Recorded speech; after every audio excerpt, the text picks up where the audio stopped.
Hi, I'm Sean Gannon, and this is Minute Math, and today we're learning about the mean value theorem for integrals.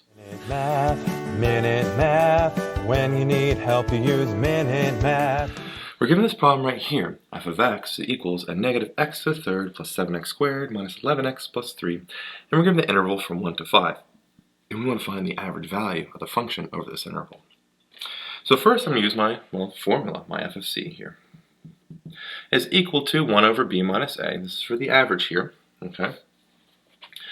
1 over b minus a, so my b value is 5, my a value is 1.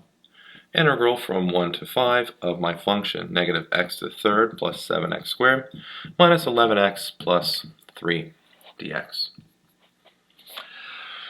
So now from here, we want to simplify and integrate. So we 1 over 5 minus 1, which is 1/4. And we're multiplying that by the integral here. Now we integrate this function here.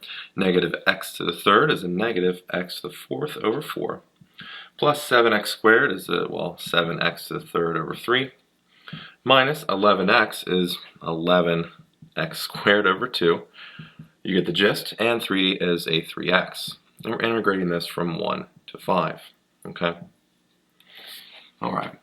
So now our process, we need to plug in 5 and then 1 into our function here. Now, hopefully you know how to do that and you've practiced your algebra, so I'm going to give you the simplified answer here. 5 goes into x of our function and we get a fraction of 155 over 12.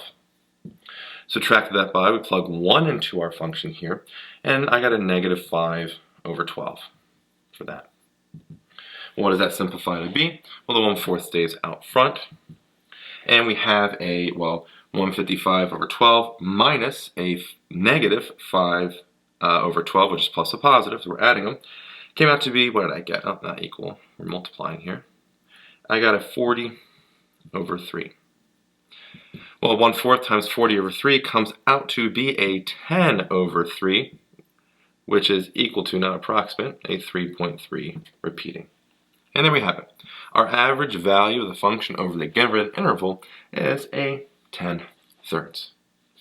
I hope this video was helpful for you, and if it was, please subscribe to this YouTube channel and like this video. This helps us make more free math lessons for you and for everyone else. So as always, thanks for watching. Minute Math, when you need help you use Minute Math.